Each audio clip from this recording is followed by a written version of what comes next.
Welcome to The Explainer. So today, we are tracking the money that's literally rewriting the rules of the game in pretty much every sport you can think of. We're talking players demanding their fair share, colleges actually paying athletes, and these new investors pushing team values into the stratosphere.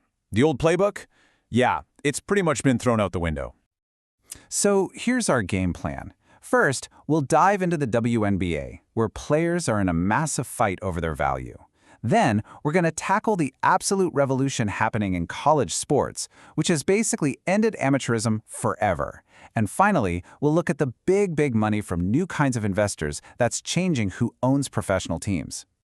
But before we get into all that, let's just take a second to grasp the scale here. We're not just talking about a few $1,000,000 in bigger salaries. The global sports industry is a multi-trillion-dollar business. To put that into perspective, that is bigger than the entire economy of most countries on Earth. The financial stakes in sports have never, ever been this high. All right, let's kick things off with our first case study, and it's all about the WNBA. The league is absolutely exploding in popularity and growth, but the players are now in a real fight to get what they feel is their fair share of that success. This is a classic battle for a bigger piece of a booming business. So what's at the core of this whole thing? Well, the players believe the salary system is fundamentally broken. They feel it isn't connected to how well the league is actually doing. So as the WNBA's revenue just skyrockets from new TV deals and big sponsorships, player pay has stayed relatively flat. And that creates this huge growing gap between the value they're creating and the money they're taking home. And this timeline really shows you the pressure cooker everyone is in right now. The players officially opted out of their current contract.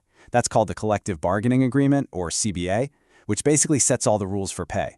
Well, that opt-out sets a hard deadline of Halloween 2025. If they don't have a new deal by then, who knows? We could be looking at a lockout or a strike. The clock is ticking loud. And get this, while all these tense negotiations are going on, the league's business is on absolute fire. This number, $750 million, that's just the fees the WNBA is getting for 3 new expansion teams. It's just a massive, undeniable sign of how much investors believe in the league's future growth. So you can really see the disconnect, right? You've got hundreds of millions in new money flooding in, but when the league came to the table with its first offer, the players' reaction was just wow.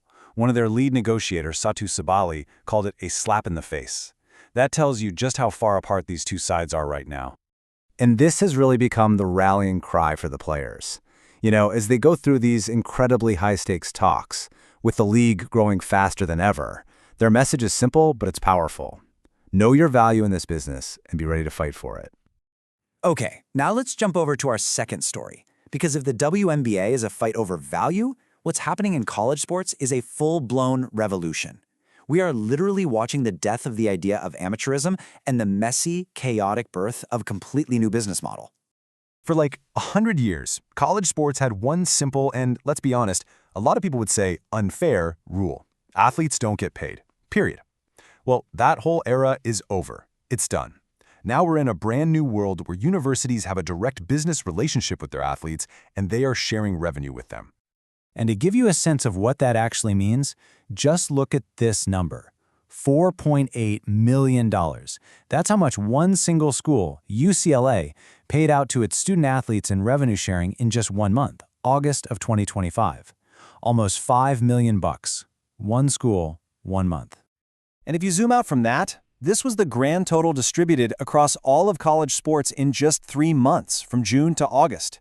$80 million. That works out to almost $1 million a day being paid directly to student athletes. The floodgates are not just open, they've been blown off their hinges. This quote from an athletic director just perfectly captures the whiplash everyone is feeling. For decades, the entire system was just built on telling athletes, no. You can't do this, you can't get that. And then it felt like it happened overnight. The rules just flipped, and everyone slammed on the gas. It went from 0 to full throttle. But all this new money creates a huge and honestly a potentially devastating problem. With tens of millions of dollars now going to the big moneymakers like football and basketball, it raises a really critical question. What happens to all the other sports? You know, the Olympic sports like swimming, track, gymnastics, the very programs that have always been the main pipeline for Team USA. There's this genuine fear spreading through college sports right now. The idea is that after the Olympics in 2028, we're going to hit a cliff. With so much money being funneled to football and basketball, universities might just start cutting sports like swimming and gymnastics to save money, and that could absolutely crush the future of Team USA. All right, let's get to our final section. And here we're looking at a totally different kind of money that's shaking up the professional leagues. This isn't about player pay. It's about massive, what's called institutional capital that is changing the very idea of what it means to own a team. So, what is this institutional capital stuff?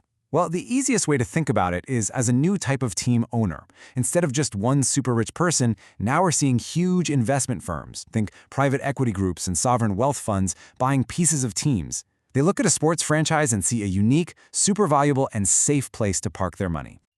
And it's important to know that these new investors have totally different goals. Private equity firms, they're usually in it for the flip. They buy in, help the team's value grow, and then they sell their stake for a big profit. Sovereign wealth funds, which are basically giant investment funds owned by countries, they're often playing a much longer game. They see a team as a stable, long-term asset, what they call patient capital. The effect all this new money has had on team values is just staggering. And the NFL is the perfect example. When the first big institutional investment happened, people's jaws dropped at the $5.5 billion valuation. Well, today, the average team value is over $7 billion, and a recent deal for just a small piece of a team reportedly valued the whole franchise at $10 billion. And here's the really fascinating part. Here's how these investors look at a sports team. They don't see it as a risky hobby. They see it as a software company. And it kind of makes sense when you think about it. Just like a software company with recurring revenue, about 80% of a team's income is locked in for years and years to come. From these massive media rights and sponsorship deals, it makes them an incredibly predictable and safe investment. So you have this insane, almost unbelievable growth in value, driven by the fact that there are only so many teams and a flood of new money wanting to buy in. It all leads to the one big question that everyone in the sports business world is asking right now. It's not if we'll see a $20 billion team anymore, it's when. And if you ask the very people who are making these multi-billion-dollar deals, the answer is pretty clear. They say the combo of supply and demand, the stability of the business, and just the sheer cultural power of leagues like the NFL means this milestone isn't some distant fantasy. It's coming, and it's probably coming a lot faster than we think. So, as we've seen, money is rewriting the playbook all over the place. For WNBA players fighting for their slice of the pie, for college athletes who are now basically pros, and for pro teams that are being treated like blue-chip financial assets. The very definition of value in sports is being completely remade right before our eyes, which leaves us with one final thought to chew on about the future of the games we all love.